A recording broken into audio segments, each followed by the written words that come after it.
Oh, there is like a policeman traveling through his land. He's serving a death notice to every woman and man. You're gonna need a lawyer.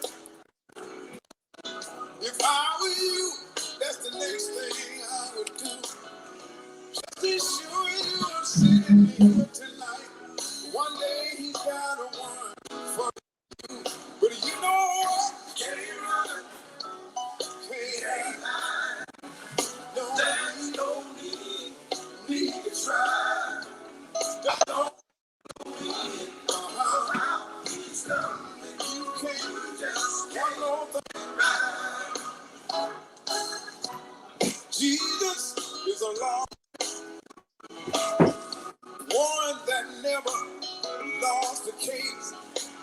If I were you, I'd get lawyer Jesus. I would wait, I'd make haste. This is something you can't get around, no matter what you do. Just as sure as you can hear my voice tonight, one day he's got a word for you. But you know what? You can't run, can't hide. Don't need, there's no need to try. You don't know me, how he's coming. You can't one more thing to see. You take the babies from his mother's breast. You take the rich man and everybody else. Mothers, daughters, father and son. Sometimes won't stop till he got that last one. But you can't run.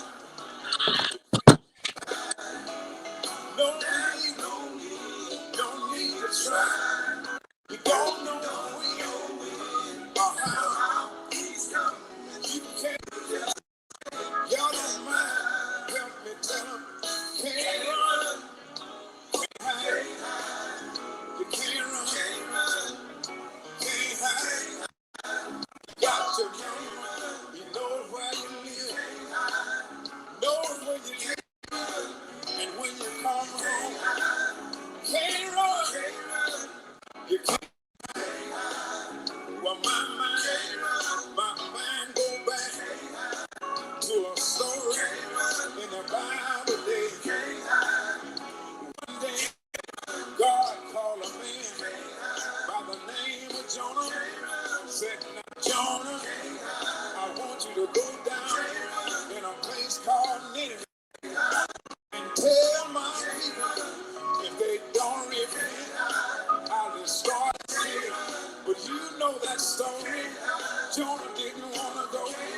So Jonah decided that he was going down to a place called Joppa. Then he went on down to the shipyard. He went on to the ticket office and got him a ticket. He went on his way to a place called Tosh. Then he went on down on the bottom deck, got over in the corner and went fast asleep. But what he didn't know when he laid down, God was looking right at him. God was looking at him. But God didn't bother him. All God did was he called a wind. Told the wind, I want you to blow. And he told the thunder, I want you to roll. And he told the lightning, I want you to flash.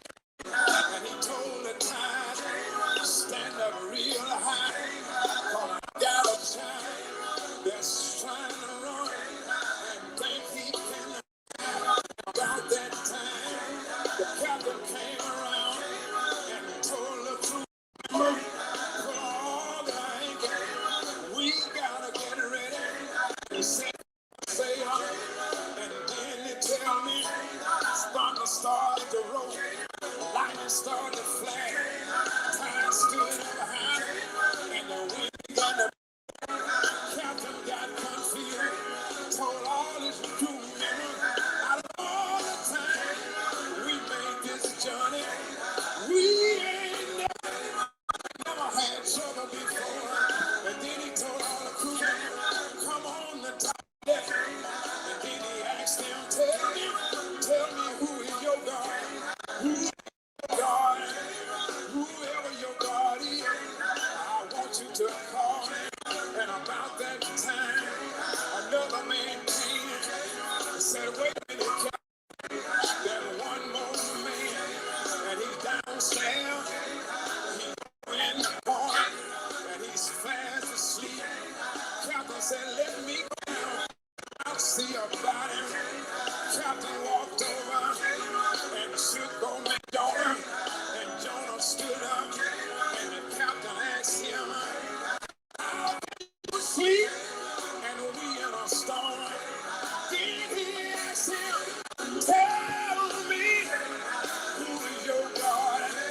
And Jonah told him, my God is the Father of Abraham, Isaac, and Jacob.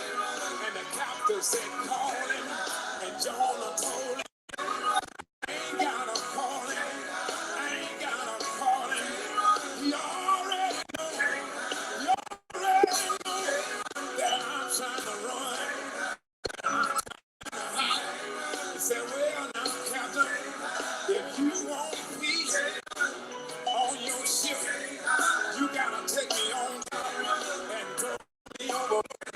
So they took Jonah up and threw him overboard.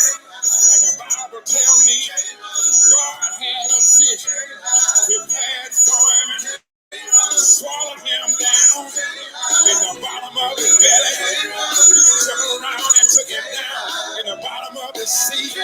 But I'm so glad tonight. I'm so glad tonight. I'm so glad tonight.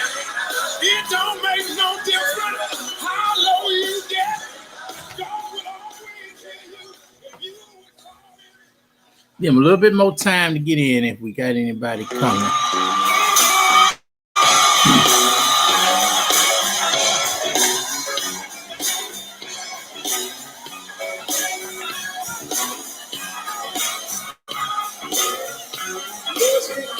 Let's get down on our knees and pray.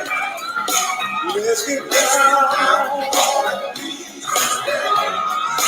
Let's get down on our knees. Stay there. Stay there. Till the power God let me say it again. Let's get down.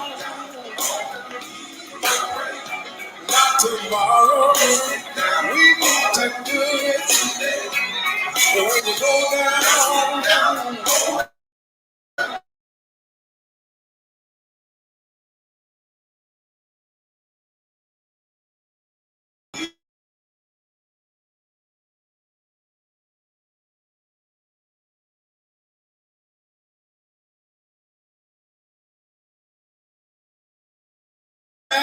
Today, all of you out there that believe in prayer, come on and join me when I say, come on.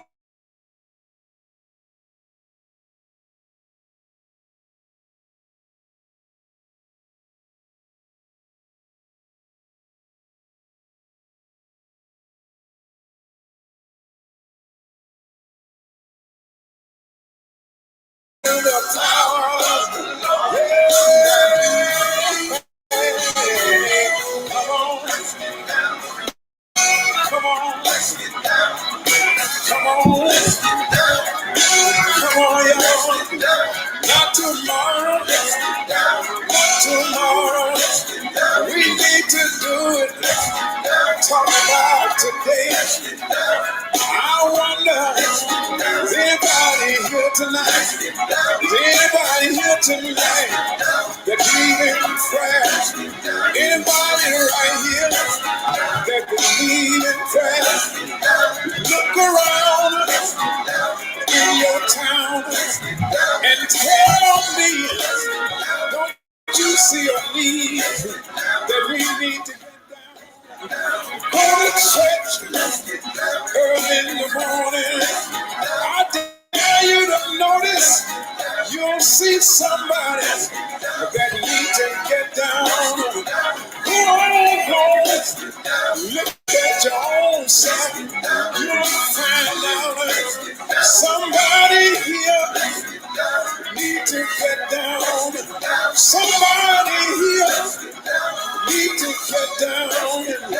Look toward heaven and call on Jesus.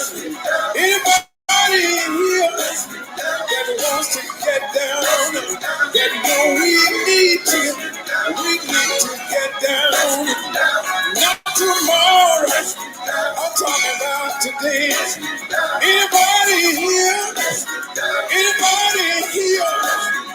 know we need to get down? Call on it, call on it, call on it, call on it. We need to get down. Come on, come on, come on, come on.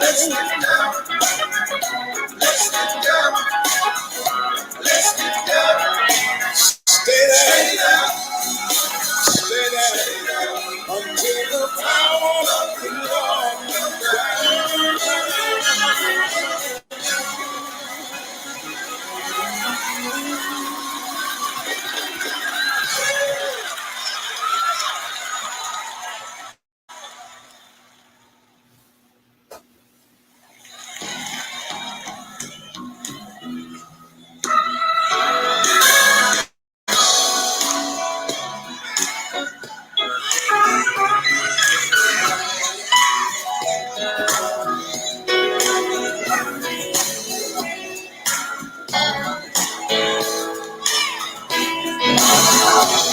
I got something to tell you.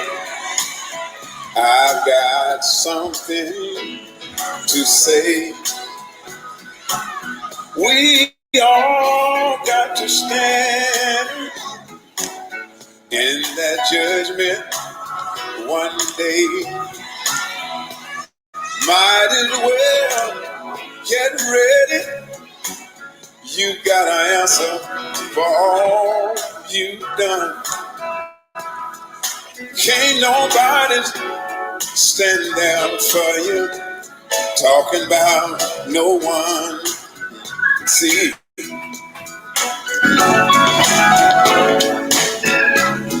know what? Mother can't stand for you. Father can't stand for you.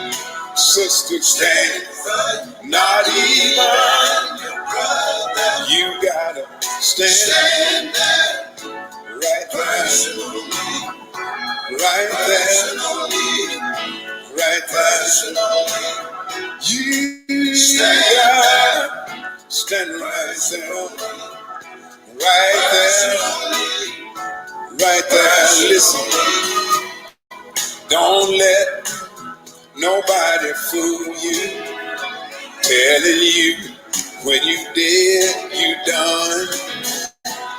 Because after this grave, there's a judgment that's sure to come. Every knee must bow, every tongue surely must confess. And can't nobody do it for you. Everybody's got to take this test. You see, mother can't stand for you. Father can't stand for you. Sister can't stand for you. Not even your brother. You gotta stand there. Stand there. Stand right there. Right there. Right there. Makes no difference who you are. You gotta stand right there. Makes no difference what you got. It don't sound still personally. You got to stand there personally. I'm talking about everybody. Everybody's got to stand right there. I know right about it, but you stand there. I don't know about you. I'm talking about me on that day when you stand before that judge. I don't know about you, but they tell me they're gonna open one book, stand and it's called the Book of Life. Your name must be written down in the Book of Life. Not only that, tell me there's a second book, and this book is called your record book. And I don't know about you, when they begin to read my record, I want to hear when they tell me, Sarah, your record read. Sometimes you got time along the way, but you didn't stop right there. You kept on, and then I want to hear him tell me, Sarah, your record read right here. Friend walked off and left you. Enemy was on your tail, but you didn't stop there. I want to hear him say, Sarah, your record read right here. Sometimes he has got a high, valley's got a low. Somewhere, your record read right here. Sometimes you were made to cry, had to stand alone sometimes, but that's all right. Somebody, come on in. You've been faithful over a few things. Come on up higher. Come on up a little higher. Come on. I'm gonna make you roll over here. I don't know about you, but makes no difference who you are or where you live. You gotta stand right there. Stand right there. Stand.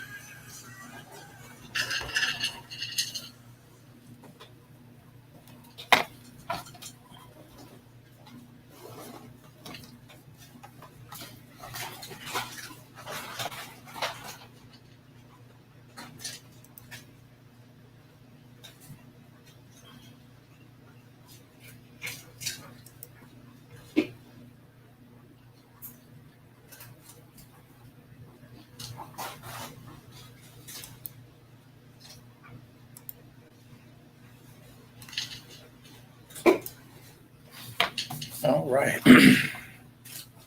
Boom. There we go. All right. I'm trying to sort laptop out so we can see how we doing right here. I still think I like the iPad more. But where did that come from? But I tell you what I'm gonna do really fast, because I am kind of, well, yeah, I should have just used this. Mm-hmm.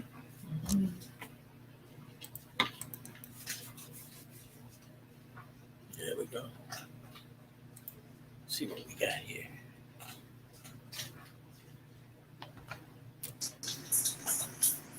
That's a little bit better. That looks a whole lot better.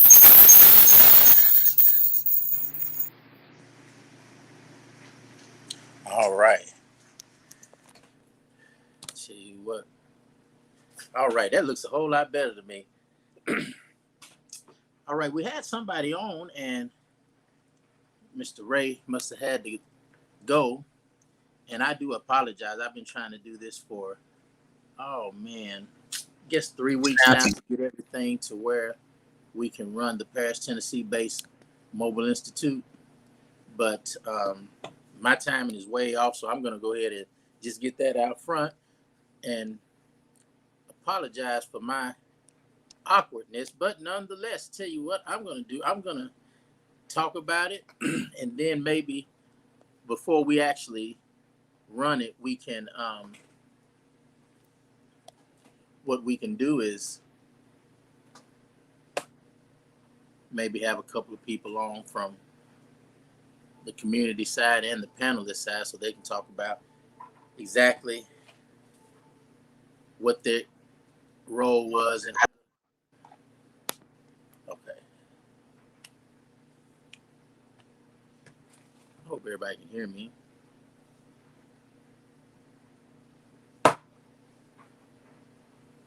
All right, so with that being said,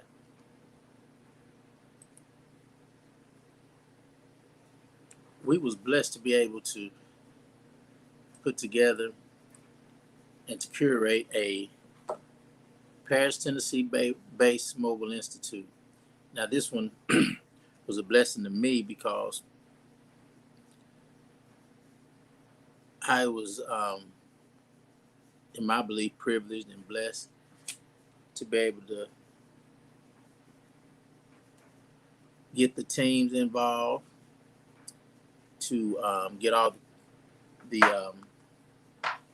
city officials, and it was just a blessing putting together.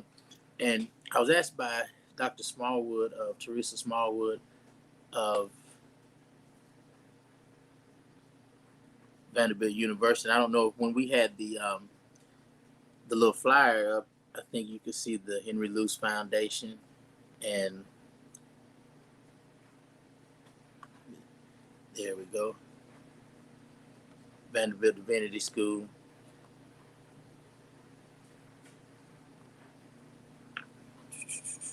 But I tell you what, it was a blessing to me because I guess, I don't know, people have so many titles. I just call it preaching. I think Jesus dealt with the issues, and this is my belief when I look at the scriptures. He wasn't one to run away from injustice. But even with that, his whole ministry wasn't just, I would say, just not focused on injustice, because we can have all the injustice or all the justice we want. But if we're not saved, we're in trouble. So um, I look at the Bible from a human perspective, and I see a whole lot of injustice, even when it comes down to Christ. There was a whole lot of injustice, a whole lot of bad things happening to people who couldn't defend themselves. A lot of God's own people being drove to slavery, and just all kind of stuff that I think if people read it, they would be like, "This is not bad. This is not what I thought it was." But nonetheless, we was asked to curate this mobile institute. Now, what is a mobile institute? Mobile institute is just simply, with this pandemic going on and all this been happening, is not, well, now more so than it was, but this whole way that we're communicating, like I'm talking to you now, is the new norm, and it's not going anywhere. It's going to be right here. So this is the way we did this institute. It was unique in my belief because I was going to have um, Elder Travis, Elton Ray, Coach Dominique Tharp, Ray McDougal, Chris Dumas, Yolanda Tyler, Kananya Tharp, and I should have my list, but I got my other iPad right here.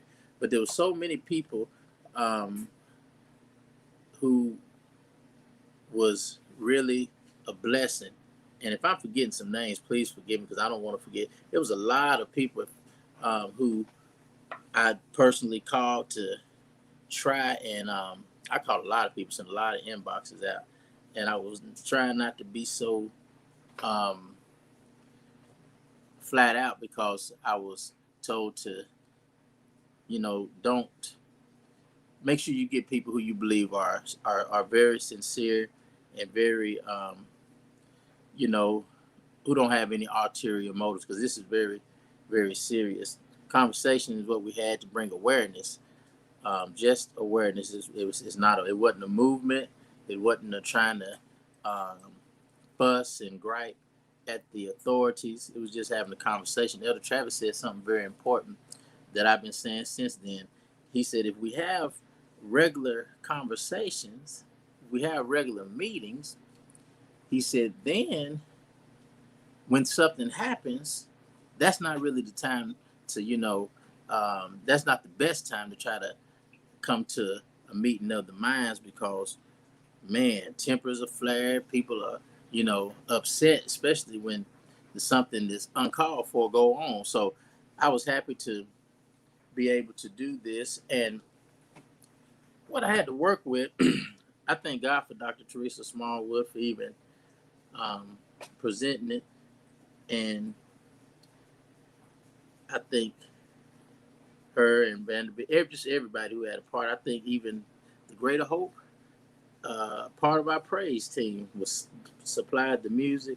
So many people was involved and done a great job. So many people came, and they maybe was there at the beginning, and then for whatever reason they was not able to finish it with it. But I appreciate their contribution as well. I was overjoyed and overwhelmed that we was able to do something in a unique way, a way that I wasn't expecting. And I do have to thank all of the city officials who was just so kind and so professional. Sometimes I wonder um, about life, and sometimes I wonder, to be just to not try to be as honest as I can. I don't think it's fair to give good people bad names, and I don't think it's fair to give bad people good days. I call a spade, and that's just the way it is. So you can't have people who go out of their way to be as open and um, transparent and not appreciate them. So I do appreciate Judge Snyder, Judge Parrish. I appreciate Sheriff Fry, and then a special appreciation to Dr. Gerald, which they are she's the director of school, and Dr. Watkins. That they was all just kind and generous as we got through this, and it made a lot of sense. Sometimes, as I tell people, I ran restaurants for a living for a long time, and sometimes, like when you are the one who is the leader, not depends on what the situation is, but sometimes I know that we are the very last people who get the real truth.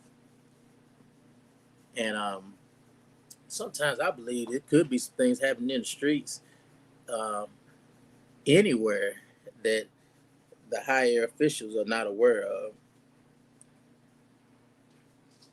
So it was a good conversation. Tomorrow, um, no, I tell you what, we're not going to do it on the weekday. We're going to do it every Wednesday for the next 5 or 6 weeks. We're going to play each section. We got everybody's permission, um, and we're going to pray probably a 30 to 45-minute piece. Start from the very beginning. Some of them are not an hour, some of them a little over. So we're going to try to divvy up the time so it'll be a reasonable, as if we was in Bible study, a reasonable hour, and excuse me, a reasonable hour, so we can look at this and just see what came of it. I'm really grateful, and I cannot again thank everybody who played a part. I was hoping that we could get at least um, one or two people. However, I do have a message from um, Miss Yolanda Tyler, who has played just a awesome, magnificent, brainy role in this, um, setting this up. She was like, I guess I could say, like a chairperson over the committee, and she really, we, it was just a blessing. And I'm going to read her comments, and then hopefully Coach Stark, he said he was going to be a little late. We'll get him, and then I'm going to have to make a decision because I'd really like to get Elder and just really everybody who can. I know we all got something to do. Thank God. Kanaya, she's um, sent me a message, and then Yolanda did. So I'm grateful. But I want to read her comments, but let me tell you what we was working with and what if you saw the flyer, then you probably seen the title of it. We got another flyer coming soon. Because again, I want to say next week, we might push it back. I got some things lined up that you don't want to miss. So please drop in the comment if you have any comments.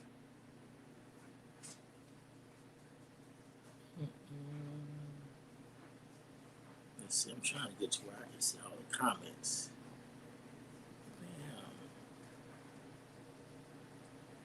All right. We cool. We good. We good. Well, that's good. All right. So, working off of the framework of the Mobile Institute, um,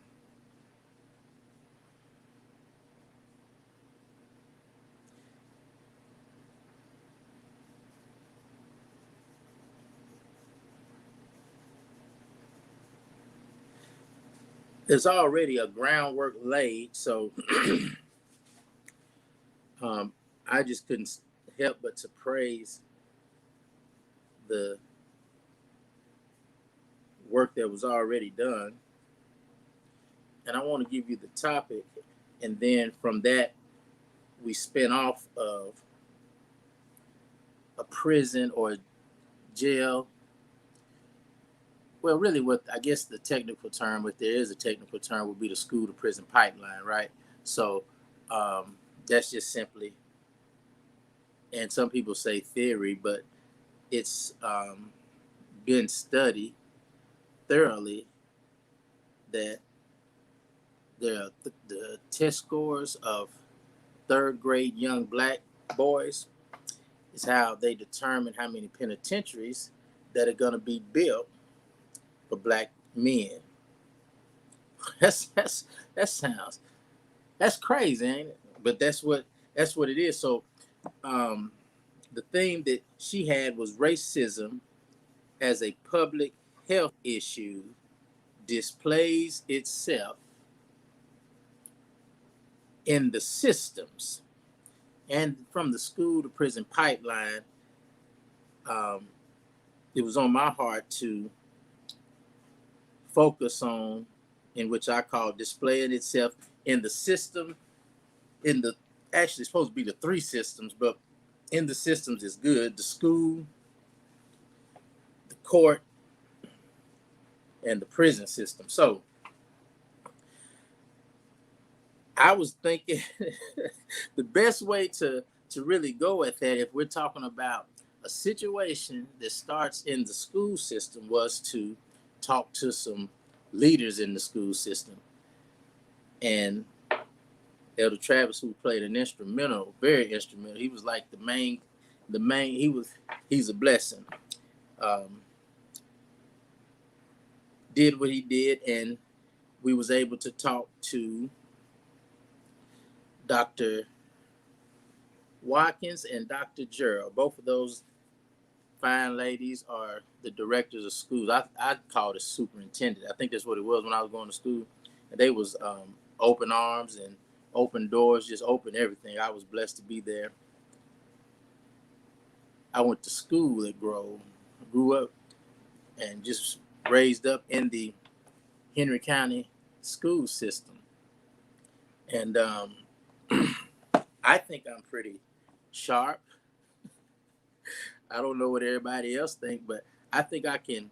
I graduated. I never failed a grade, and I went on to college later in life after I got finished running the streets.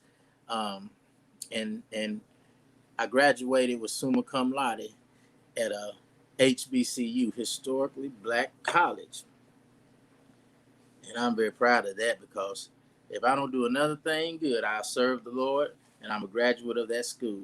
Hey, so um, I met a lot of smart people, and I'm really not. When it comes to brains, I was thankful for these people here, but I was so happy to be able to talk to the leaders who were so sincere, and we put together some questions. We wasn't trying to go in there and be um, unprofessional, but I think we had a lot of good questions, a lot of good answers, and I appreciate those ladies. Then we was supposed to talk to the Chief Watson, and I didn't make contact with him, and that's my oversight.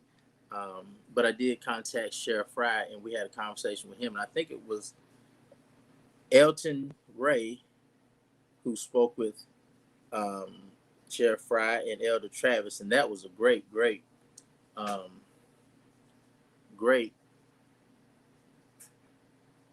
experience right there for me to see that. And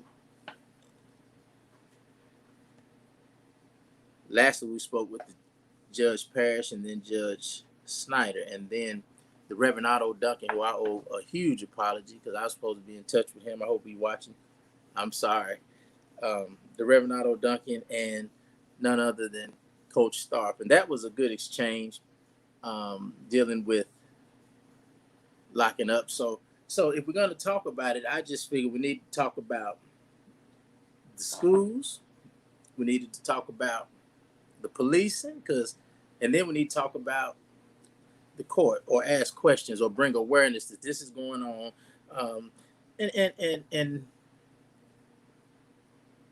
sometimes I think people who, well, let me say it like this: bringing awareness is just that. If I am a person who's just a straight shooter and I, have a straight face all the time, and I don't never know that my straight face and stuff is not really what people like. Well, nobody ever say anything, then what I'm supposed to do? Ain't gonna be able to work on it if you don't know. So this was interesting, and we had some questions, some very detailed questions, some statistical questions that we was asking. But as I was doing my little research on doing a panel, we after we met as the committee and the community, and after we had got these questions together, we went ahead and turned them in. So they had, I think it was 4 or 5 days, maybe even a week to um, look over them, and really, I emphasize, please do not make any, um, rehearsed answers, and they was pretty thorough. I think out of this, there's still things that people who live in the city are privy to, but do not necessarily tap into. So I'm hoping that we'll get together. And one of the saddest things that I talked about, I was actually mentioned it to the directors of school when I went and met with them, was the fact that there's a park that's in the on this west side of Paris, the black neighborhood over here, and it's probably for years. And I was born and raised here, and I left for a little bit, like to try different things, but it's always been in my belief, and which is a reality, because I'm not the only one who shared the opinion. It's probably the worst kept. Um, it floods out. It I think here recently, and it's sad because I hardly ever go that way when I'm going anywhere. But I think it just recently had. It seems to me back in the day it used to have Johnson Park. I think it has Mordecai Johnson. And one of my questions is like embarrassing to think that you go through life on up to about 29, 30 years old and never knew that Johnson Park was named after the first black or Afro American president at Harvard. I mean, I'm sorry, not Harvard, Howard.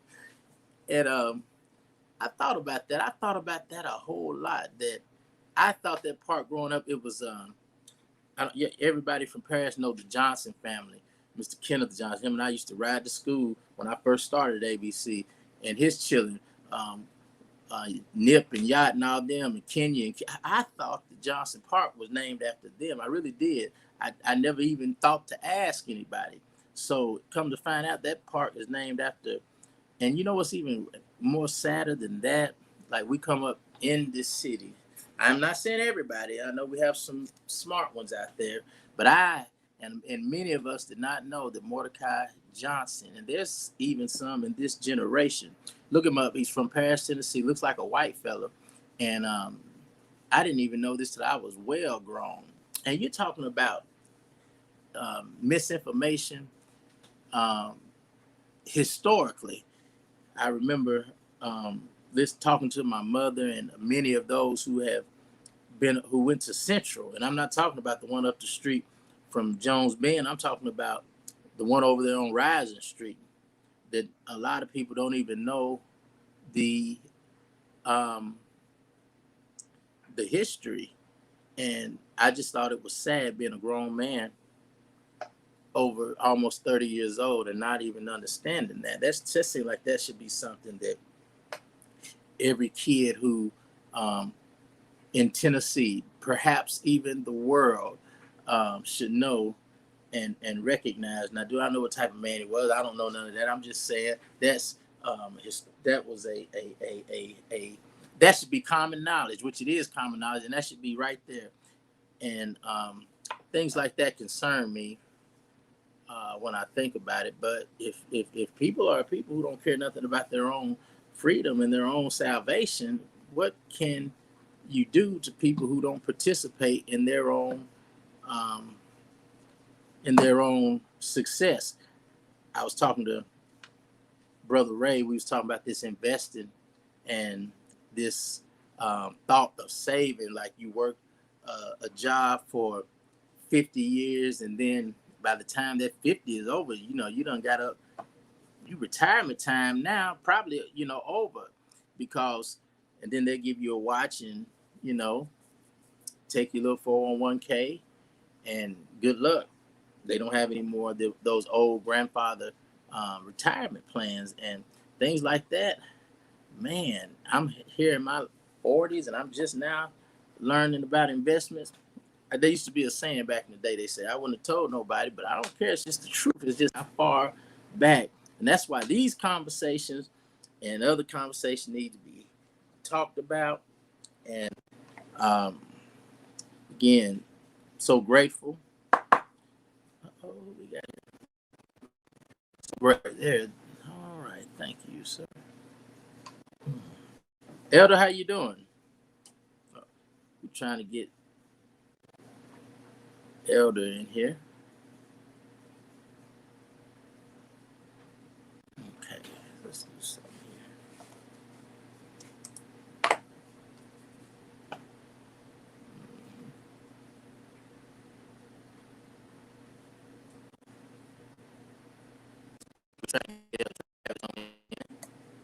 Let's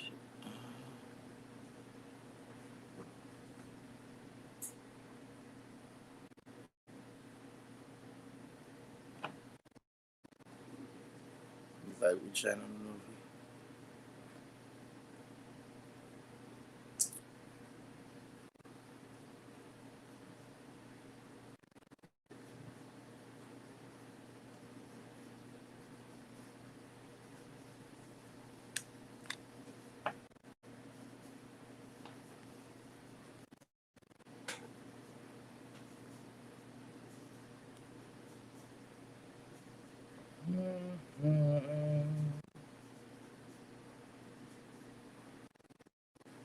All right, let's see what we got here, cause I.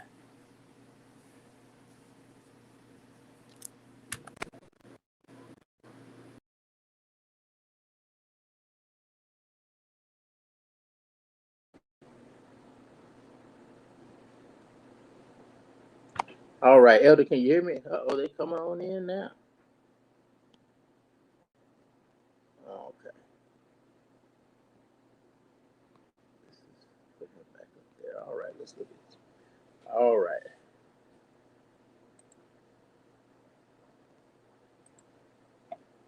that's pretty neat right there.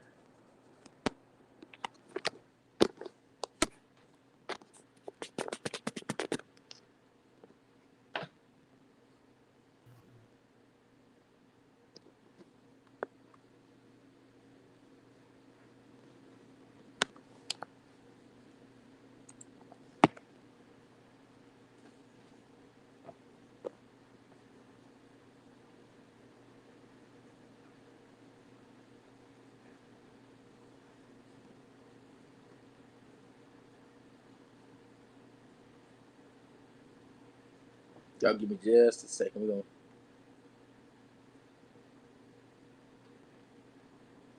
All right.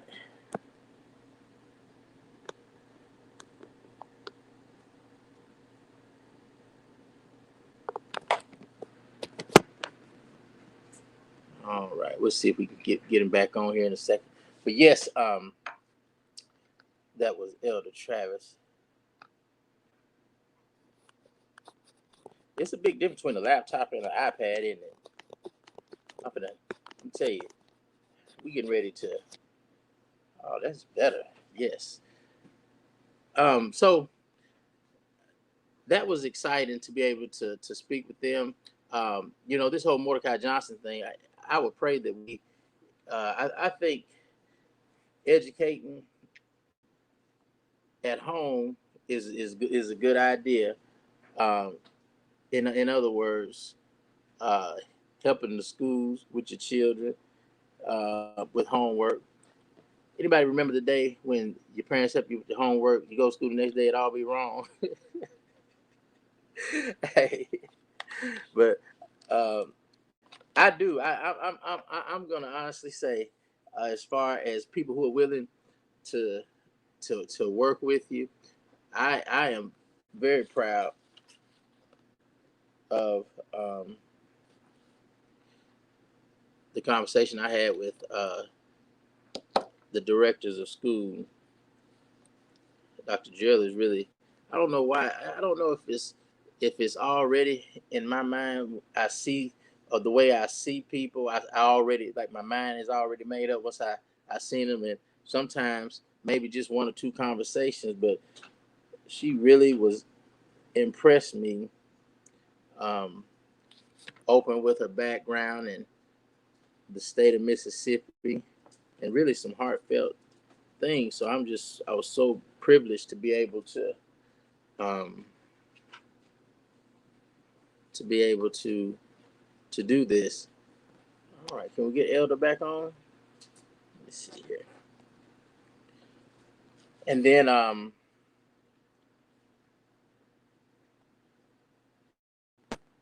one of the things that there is a lack of in the Henry County area when it comes to teaching is, I don't know if you noticed, but there's a far more white teachers than black teachers, far more. And one of our questions was, we understand, and the research shows, and the statistics say that black kids perform better when they're taught by black teachers, and I believe that, and vice versa. So why is there not any more black teachers than it is? Something like that. And the answer was it has been wow. And you'll hear it next week. No, it won't be next week, it'll be a couple of weeks. Because we're gonna start out with the keynote address, which was by yours truly. But in here in this area, and I think we got to do a little bit better of getting the statistics in the open. But there hasn't been a black or an African American applicant, and I think the number was 8 years. So then we talked about that afterward. It'll take um, Dominique and I to talk about it, but um, that's like what the record shows, and that's the information that is being dealt with. So in other words, even if you are a graduate of a university with a teacher's focus or a teacher's major, you still, I guess, all over the country because of tests. If you don't pass those state mandated tests, then you can't get a license. And that's kind of like the church too, if you think about it. Some people now you can get a license in the church, and it's not that common anymore. And then you can go past it. But some churches, if you don't have any education, you might as well forget it.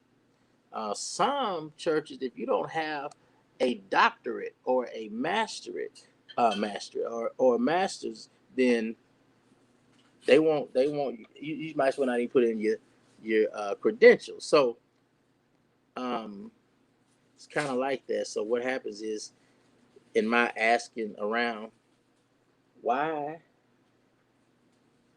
do we not have more people wanting to be teachers? And then you hear stuff like the pay, and that's so true. But I tell you what, um, I think it's a reward to be a teacher. I still remember my wife's a teacher. I still remember Miss Williams. I will remember her for the rest of my life.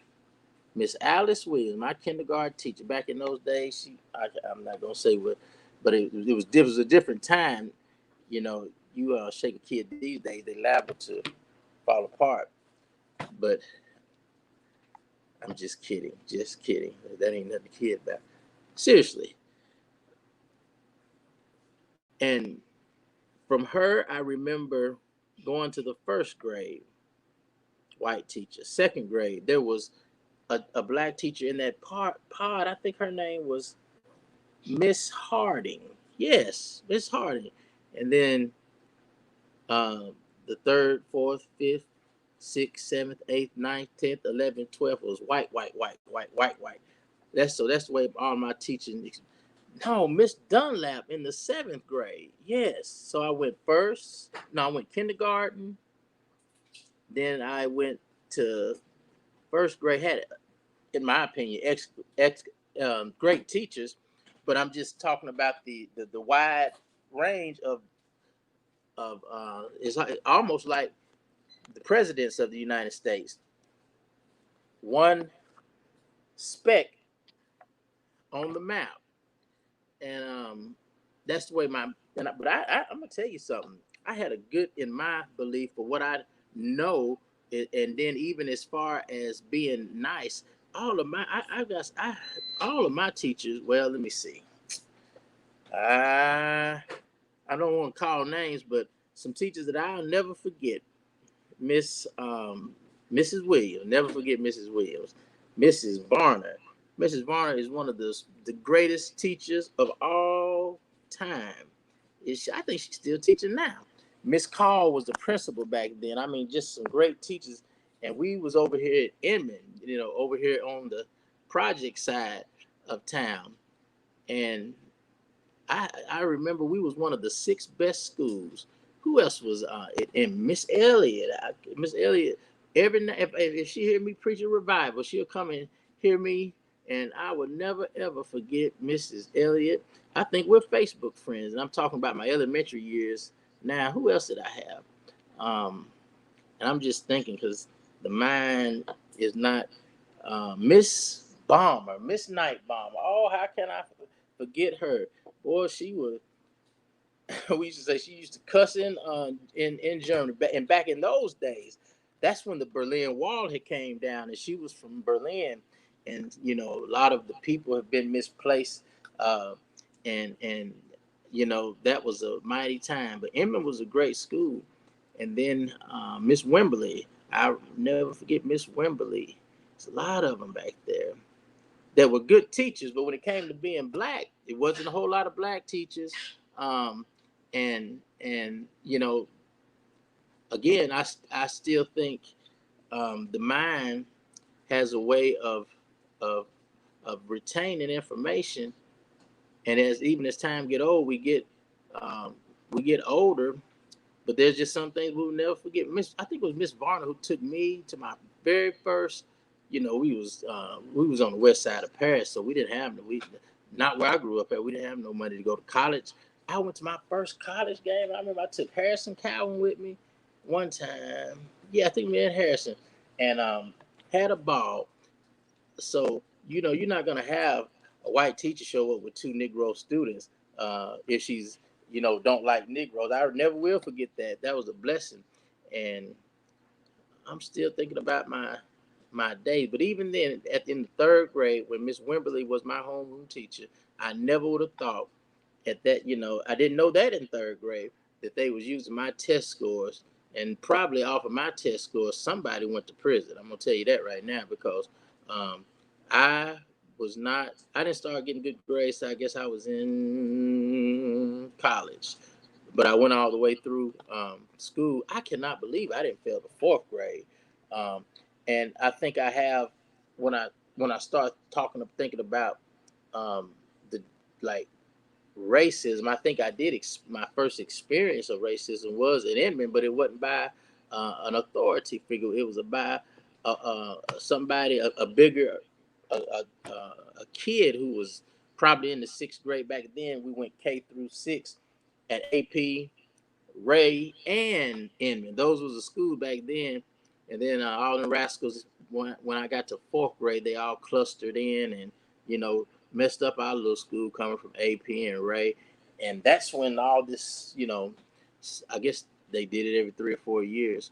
Um, but I went from there to the seventh and eighth grade. That was my encounter with my next black teacher, but she wasn't there for very long because she had been there for a long time. Miss Dunlap, I never will forget Miss Dunlap.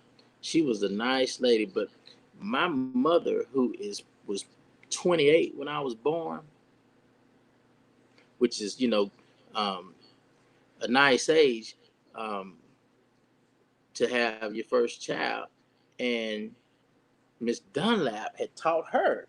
So I actually, the only teacher, black, and the only teacher I had was that had taught my mama back at the Negro college. I mean, the Negro school over here is what they called it at the time. So, um, I remember Miss Dunlap. I was at Grove. That's when I started, lifting weights and feeling it, baby. But um, I was at Grove, and Miss Dunlap stayed half a year, and then there was Miss Betty Jo Tharp. Yes, indeed. Yeah, Miss Betty Joe, ain't that right? John Tharp's mom. Absolutely. But I didn't have her. And I got a feeling it's probably like that over at Grove. Now it's probably one or two black teachers. I'm not sure. Um, oh, yes, I know it's one very fabulous, great, fine, excellent teacher over there. But that's what it was. Oh, Miss Ann Curtis. Yep. She was our um, and she was always just Miss Curtis, just always a blessing. I would have, but Miss Curtis looked serious back then. Back in those, she looked pretty serious now, but back in those days, she did not. And I don't know why I didn't call her. Shout out to Miss Ann Curtis, always nice.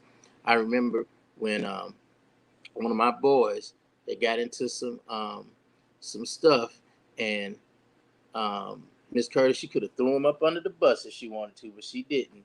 She did not at all. She called me and went up there and got some things straightened. And I'll always appreciate her, um, because it was another rascal that was, didn't really care. He wasn't having it. But I thank God for that situation. I've always had a pretty fair shake in the school system. I don't know how I passed the fourth grade, but I was went through there, and then because of not really coming from a home that you know pushed a college, it was more so just like get you a job, save your money, live your life. Buy your house, be responsible, and one thing I do. I'm so grateful for my upbringing, because church was a vital part. I mean, a vital part um, of us growing up. But I went to let's see, from the high school. Well, I guess I might as well mention the black teachers there. We had quite a few. Mr. Crump, boy, Mr. Crump was the truth. He was the truth. I always appreciate him. He's rest in peace, Mr. Crump. He used to let me slide sometime when no, I'm just kidding. But he was always he asked me and that's what's the benefit of having people that you know. I don't think any of my white teachers could have told me about any my grandmother, anybody like that, but Mr. Crump could. We had Pastor Humphreys was in there. Mr. Richardson was in there. Who else did we have? That's three right there. We had um, Mr. Nesbitt, James Nesbitt was in there. I think he's still teaching and still looked the same. Though he must have been about 15 back then, wasn't he? He's probably about our age, and he still looks the same. And then who else did we have? So, but anyway, have to start with the school because Michael thought. Let's see what we got. And it's 9:03. I'm sitting here talking about the school system and how you doing. Doing good. I was sitting here talking about the school system and how the disparity, how we talk to the directors of school, and even now in these smaller towns like this, there's a wide disparity of non-black teachers. But I was thinking about when I was going to school and when you was going to school, you was on that side. You was on this side of town that went to Emmett, wasn't you? Oh yeah, oh yeah, and that we only knew of one black teacher once everything started getting integrated together, and that Yeah, was Mr. Atkinson, and that was it. Mr. Atkinson, and I can't believe I didn't say that. Man, I ought to be kicked in my tail. Mr. Atkinson, after they did that cluster and brought all them rascals from AP and Ray, it was Mr. Atkinson, sure was. But I didn't have him. I had Miss Elliott and Miss Collins, I think it was over there. But yeah, I grew up under Mr. Atkinson, and see, I think that's probably why I couldn't get him because him and Brian and Sis, Brian and Sis lived up the street from us, and he was pretty much like family, so I couldn't have him. But that's right, man. It was I went back to the Miss Williams, Miss Harding days, and I thought, for the most part, man, even my white teachers, I never had any issues, but from the kindergarten, and then Uh, there was Miss Harding, and then I guess Mr. Atkinson, and then but between there was white, all white teachers, and um, I was talking about the Mordecai Johnson piece. I don't really. The way I honestly feel is when it comes to as open as the conversation was, I think we can always work on stuff, but I feel comfortable that like if something went down, um, and our presence was, um, and we went and seen what was going on. If it was something crazy, then they would listen and fix it. But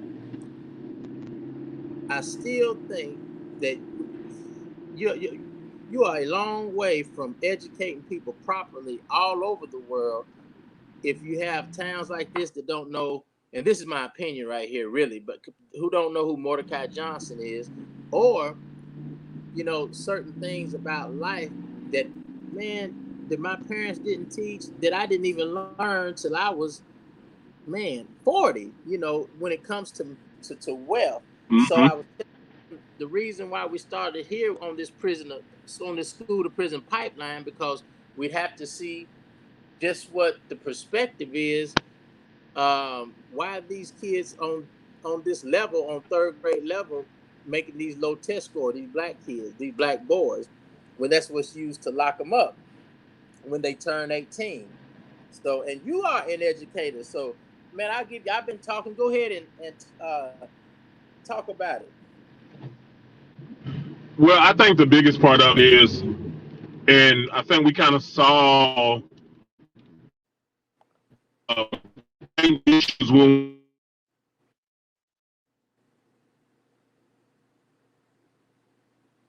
You think we still ticking? Gotta. Can you hear me? Okay, so kicked in. I don't know if he went out, but we'll bring him back on so he can make his comments. And we're going a little over, so if you have to catch this later on, then just catch us later on. And but I'm gonna go ahead and give Stark and let him give us his synopsis. Go ahead, brother. okay, I think what you can see is literally some of the excuses that were given, in a sense, as to why there's not as many minority teachers. But no one knows or has done the research to really understand why minorities are not getting into teaching, why minorities are not going to school to be teachers, or if they Right, do, why are they not following through with it? right, right, And I right, think at right, the end of the day, I mean, especially with myself, like my degree is in education, but right. I choose not to go into classroom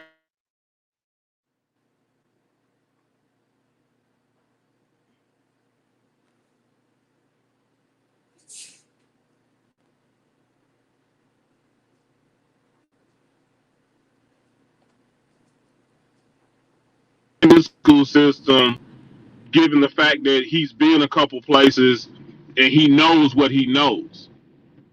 Man, I lost you right there. I came back in, said been a couple of places, and he knows what he knows.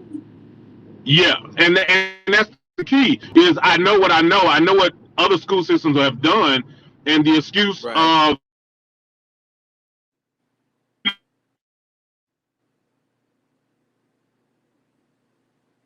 man. I think he's driving, so that's probably why we can't get him clear. Man, I thank y'all too, because man, can you hear me, Bub? yeah, I can hear you, Okay, man. Yeah, I think you was fading out again. Go ahead, because you making a good point right there. but yeah, it's like because I've been where I've been, I've come.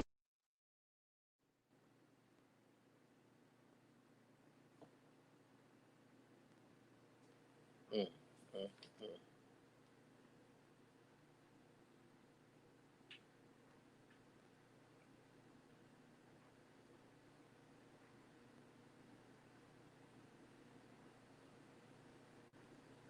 I was listening to. Can you? Okay, I was listening to Akon, the artist. He's in Africa, and he was talking about the technology is so much more or so much more advanced that they skipped landline and went straight to cell phones. And not only that, they probably wouldn't be going through this. So sometimes I think when things needs to be said over the air, there's a glitch, and so um, you back on with us? Yeah, I'm back on, which I was traveling through this wonderful country. I said, Akon was saying in Africa the technology is so advanced that they went straight from skip the landline, went straight to cell phone. anytime something is important, they want to play with the airways. But you're not gonna stop us. If I have to push everything back, I'll come back next week. Oh, yeah,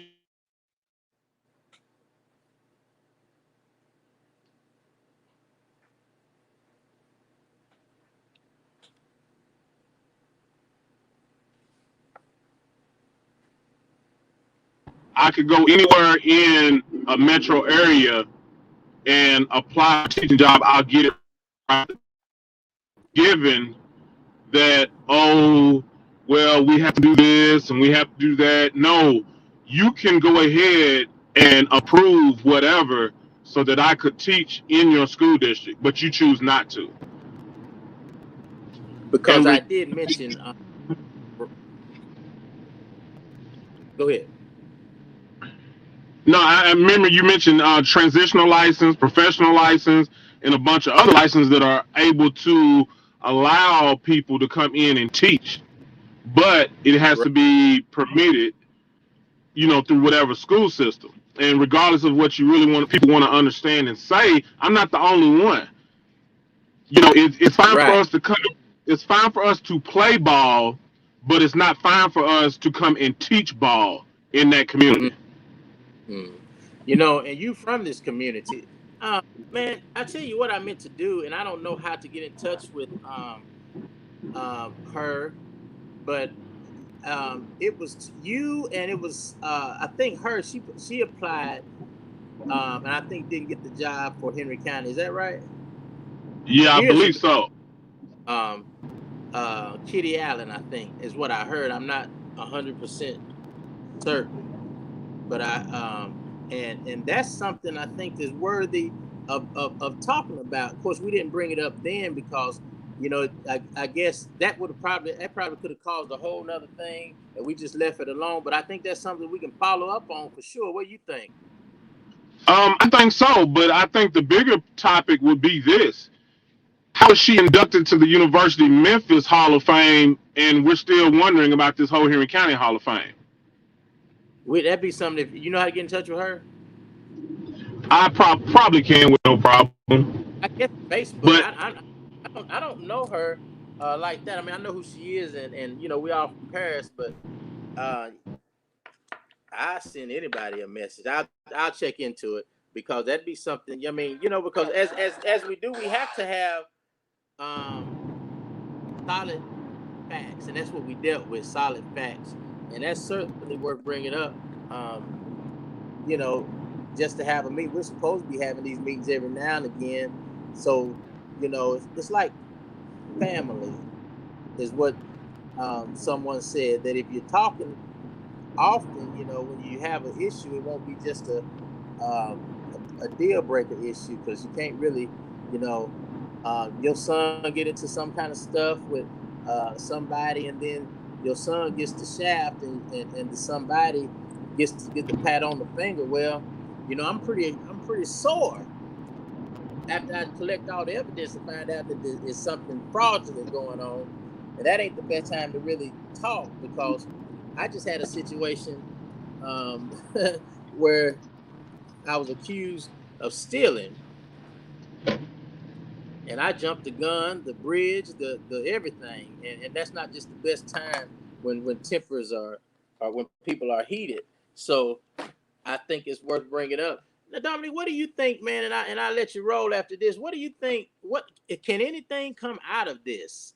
I told you about the meetings that we going to start going to, um, and you and I have really, and man, no excuses, but I have really been trying to, I'm like a all over the place type of person, so I'm really trying to get everything as we get ready for this next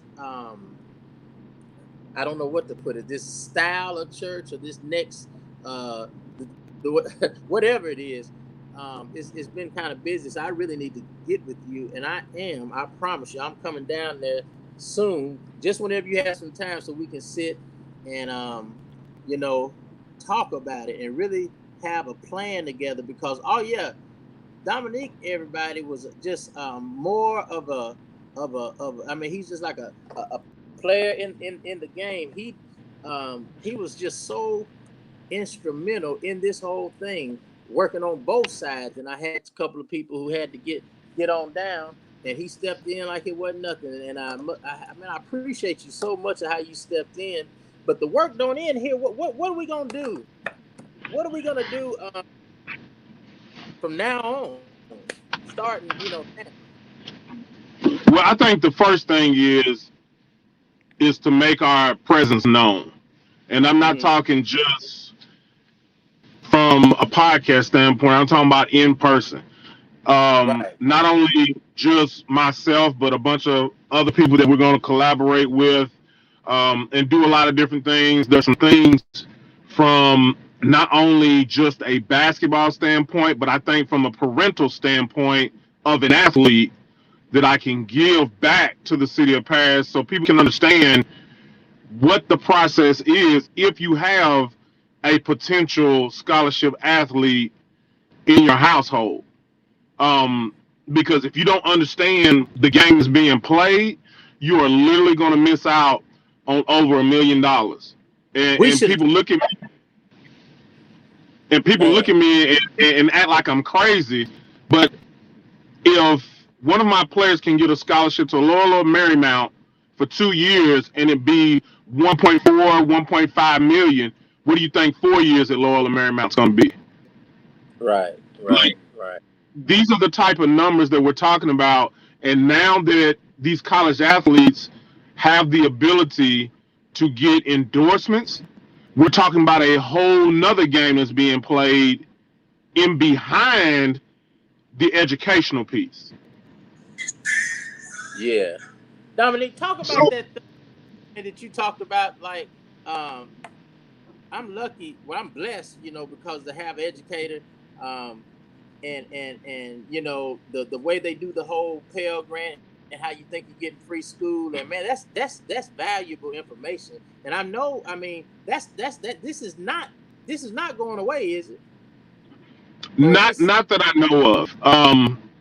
And my thing is this, and I always told my kids, even when I was recruiting on the college level, nothing is for free. Right. Going to community college and them saying that it is free, number one, was not for us in the beginning to start with. Mm-hmm. So the fact that they're saying free and not really giving you the details in behind them saying that it's free is misleading as all get out, because I've had a number of African American students end up trying to come in and they're looking at their refund check and saying, wait a minute, I thought my tuition was paid for. I thought it was free. No, your Pell Grant has to go first, and then we pick up anything that was left over. So you've got a number of low income kids who Mm-hmm. have qualified for Pell Grant, thought they was going to get all that Pell Grant money back, and end up getting a couple $100 to survive off of for the duration of the semester. Mm-hmm. So now you're taking kids that are already coming from a struggling household with a couple $100 to make it another 3 to 4 months to survive college. We ain't bought books yet. We ain't even talked about gas, because those community colleges are strategically placed where literally, especially, I mean, look at the landmark. You got Ball State, you got Right, Nashville State, you got Motlow State. Name me a predominantly black community around those areas. man. So now you're commuting to those areas, and if anybody is familiar with Nashville traffic, right around where those schools are placed, Mm-hmm. you're going to spend some gas money to get to those places and be in traffic for quite some time. That's right. So That's now, right. so now it's feast of famine. Right, right, right. That information that that's stuff that people wouldn't normally know, because what happens and this is my thing, what happens when they realize or can't pay that bill, they're gonna put them out, and then where they go then, you know, That part. street. There you go. And see, that's the type of thing that we gotta man, and I don't care, uh man, the bottom line is we got to have people who care about more than just themselves. There's a lot of people walking the earth who have no plan of contributing anything to anybody else but themselves. So I'm willing to collaborate with people, man. There shouldn't be no reason why we shouldn't have a sizable scholarship for those children who may want to go to college, and then especially for those brainiacs and even, man, because I don't want to make it seem like only smart people can go to school, because I'm not smart at all, and I aced it. But I was serious. We need to make a way, and I'm going to be pushing. I've got to get like a committee together so I can be communicating more, man, because I've got. I think it's gonna work out, but I've got some new stuff going on, and I'll be in touch more. So, what's your days looking like? When are you available? Um, realistically, right now during the week, I'm usually pretty open. And I apologize for coming on late tonight. Naturally, I have some fraternity obligations that I have to meet. As you can see with the blazer and whatnot. Um, Right, but it's pretty open with me. My biggest thing is that I want to give back, and I'm going to give back, just because of Paris is what made me who I am and actually stand to be the man that I am today. And if it wasn't for a few influential people, and the guidance of my mother and my right. brothers, like, there's no way. You know, I mean, my story should be told in every neighborhood, in America, because you're talking about a single mother who put four four kids from a small town through college. Two of us have master's degrees, and the rest of us, have been able to branch out and do things and have good careers. Like, that's a phenomenal feat. I struggle just with the two kids I got in a two income household, much more or less a single mother with a single income raising four knucklehead boys I know what in you a mean, town man. like Paris. I knew you, and I knew your younger brother Anthony, right? Mm-hmm. And then I knew Andre, but Adrian, me and him, I don't know how we must have missed it somehow, but he's married to my cousin's sister. She would really be in the family. He's married to I think her name is Stacy Bolden. That's my Yeah. cousin. Yep. Know her. I never met her in my life, and we close. Um, we are got kin people who are kin. But man, it's funny how I remember, man. I remember that house, and I remember us playing back in the day. And man, I was over in the projects. But man, let me tell you something. That you, man, shout out, because hey, you was right there. Could have been just like anybody swallowed up, but man, I'm telling you, it, man, y'all. I'm proud of you. I'm proud of you. How your brothers Man, doing, man? they're doing good, man, and it's like I tell even my players that I have at Ravenwood, my girls that I coach during the summer. My I always project, tell, boo. hey, somebody was praying for me and my family. Hey, man, And I'm telling at the end of the day, I'm always praying for the best of people that I come in contact with. you, man. Hell Because at the end of the day, I no. know somebody prayed for me, because I Yeah, knew I was a knucklehead. man. Hey, we ought to do a documentary of, like, well, I don't guess, more than likely, you know, of course, I'm not the face of Wooden Park, of course, because there was a lot of basketball playing over there, a lot of fighting and stuff, and I wouldn't be the face of it. But I remember me and you over there. Me and you was probably the only. It's been years ago, man. We was wrestling, and I never will forget you. If it wasn't for this mobile institute, I might have to try to sneak you one day. But I never will forget you dropping me on my head. And at that time, we was the same height, about the same size. And then you shot on up there. You left me. You left me behind. But that's a part of our history. We want to do a documentary or something, just about Wooden Park. It looks a whole lot different than it did back then, but man, that's our stomping ground, and I'm not ashamed. You know what I'm saying? You know, I spend my quiet moments reflecting back sometimes, and I remember all the athletes that have come through during Oh my man. years in Paris, and sometimes I sit and wonder what was so special. What did God put in me that was so special that I got out? What? How did those opportunities present themselves for me and not for someone else? Because was I the most talented? Not by any means. Was I the tallest?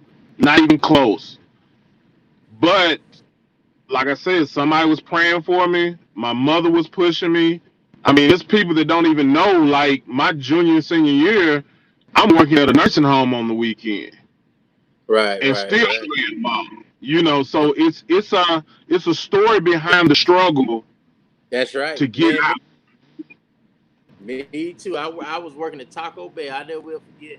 We got 50% off of food. Man, I took so much food home. Just happy to be able to supply some food for home. And man, I'm gonna tell you something else, man. I give God all the glory, most definitely. But man, why did some people make it? Why did some people didn't make it? And why didn't some people get those opportunities? Sometimes, man, I don't know. I can't answer that question because I don't know the mind of God. But here's what I do know. Sometimes, man, it is in the way you carry yourself, your family background. There's some stuff that, man, somebody who you don't even know what gone before you was born might have just said, "Bless my grandchild," and didn't even know that their grandchild was going to be Dominique. Man, you just never know how life is going to be. But then a lot of times it's how we carry ourselves. You've always carried yourself as a man.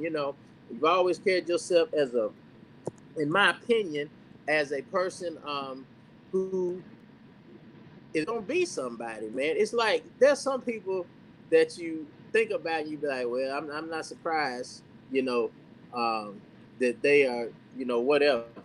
And you're one of those people. It does not surprise me at all that life is going good for you, that you got good family, business. That don't surprise me at all because all through schooling, and I think um, we knew each other, but as we got older, of course, as everybody, our paths drift. I don't even remember. I remember you in high school quite a bit playing basketball. I was more on a football end, but after that, I was doing a lot of working, man. And but you always carried yourself. We never had no problems, and look at you today. So I'm grateful that you was there to help me the way that you did, man. You didn't have to do it, and I appreciate it so much. Um, and I'm indebted to you. I'm much obliged. Hey, listen, hey, I just appreciate the opportunity. I mean, one of the biggest things for me is always about service. The the money that God presents me with is not what you're gonna see in my bank account. Right, right. It's for me serving people and doing what's right. I've got a number of kids that are in school, number of kids that have graduated and started their own families, and it's like I've always told them, like, you know, God is at the forefront. We pray during practice, before practice, after games. I mean, you name it. Um, but He saw fit for me to move away from that coaching realm and start doing it on a much larger scale.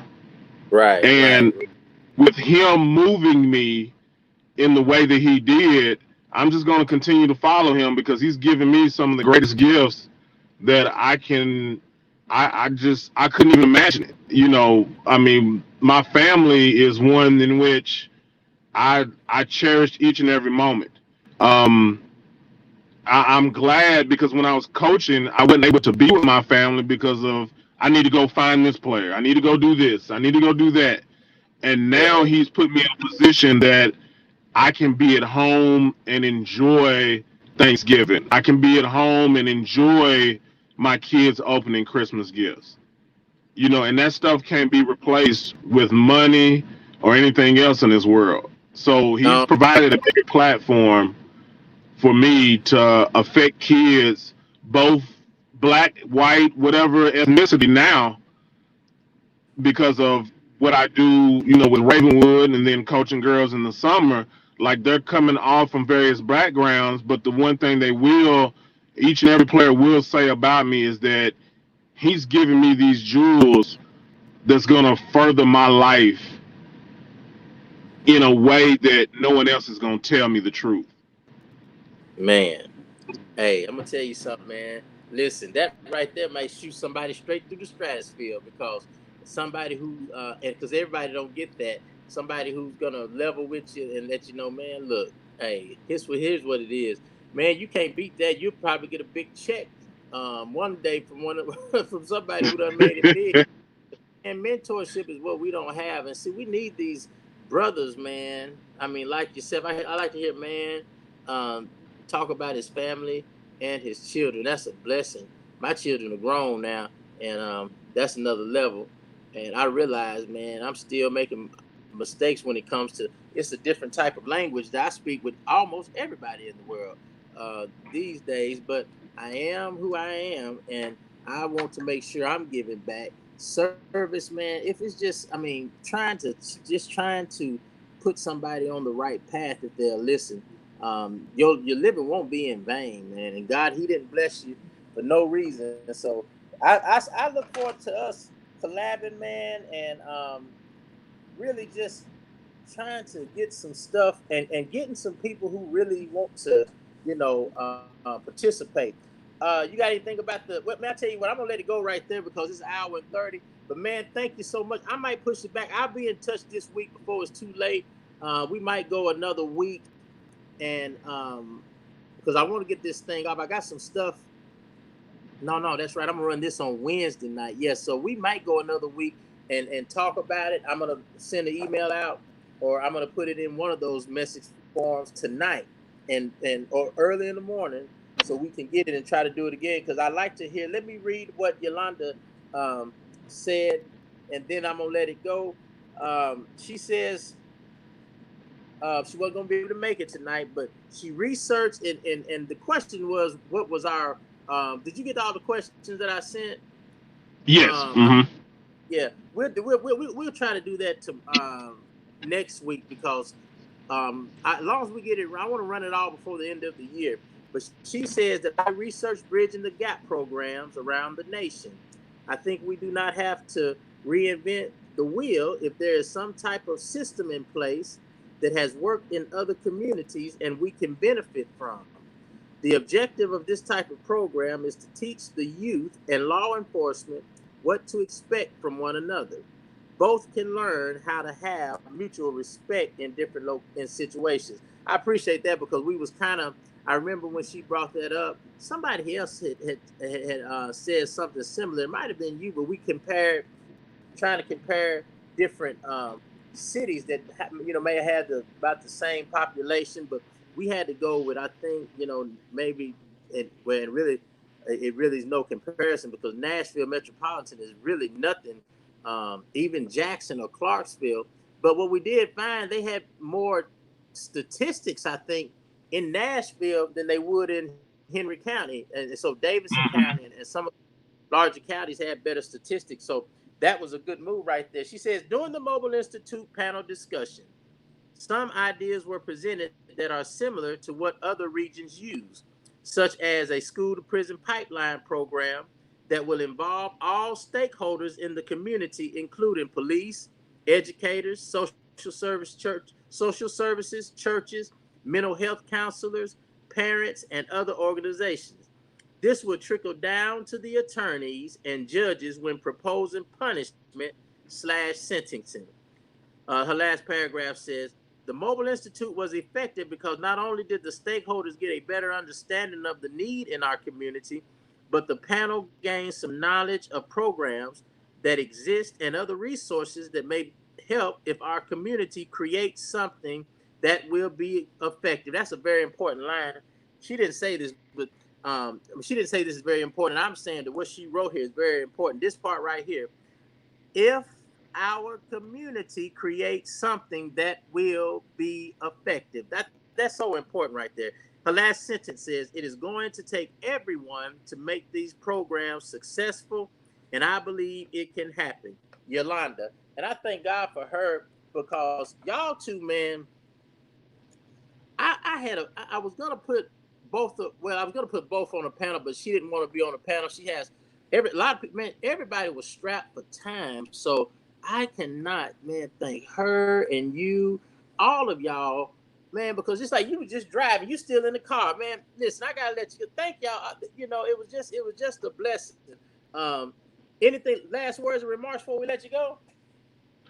Yeah, just thank you for the opportunity. I mean, I think the biggest thing is let's go on and get a date nailed down, and let me come down and really show you what I'm about, Right. because everybody knows the basketball side. Everybody knows that, and I haven't played basketball in almost competitive basketball in almost 20 years now. Now let me show you what life has taught me, so that Right. other kids from Paris or Murray or wherever can hear my story and get inspired and be somebody greater than me. I Hey, don't want man. people to be like me. I want them to be greater than me. Yes, indeed, man. Hey, listen, let me tell you this. We're gonna have to get you down. We got to make sure we get it planned so when you get down here, it is not on no humbug or no wasted trip. We got to have to get some people in line. And man, I'm certainly going to have you come. We're getting ready to. We should have been done. We should have done it, but we kind of revamped our whole situation. Kind of like rewrote the whole program at our church. But man, we are. I just have a feeling again. Our former youth director has came back, and she's an exciting, go getter. I love people who don't mind getting it done, and I've already seen some of our youth coming back. Man, we had one kid, just a good kid. Man, you would benefit from talking to these boys. A pandemic's been going around a while. It 2 years ago, he was like right here. Man, I looked at him in church, baby face, tall guy. I mean, I said, man, 2 years do it like that. So those, and he's a ball player, man. I think his mother and his father were good athletes too. So I know that when I put Sister Bomer put y'all together, and she tell you about the program, and what we man we had a nice, really good youth well, you saw it, and then we had one of our deacons at the time was working with the young men. So we really want, but see, we don't want to have somebody for the young men and then don't have somebody for the young women. So I'm looking forward to really, man, having you over at our church, as well as doing what we have to do down here. But I'm gonna make sure when we call you, we're gonna be tight. It's gonna be ready. You look on Facebook, man. A pandemic can bring about a change. I remember us. We was in the fish fry parade. We had about 50 kids out there holding and marching from the Church of Christ all the way down to the carnival. So we want to get that presence back, because if you got your kids, man, your church will do well. And we're all about giving at our church. I thank God for a church who's willing to give. So, man, if we can ever be of any assistance, call me. But I'm gonna be in touch with you anyway. All right, definitely sounds good. Thank you, brother. We'll see you soon. All righty then. Peace.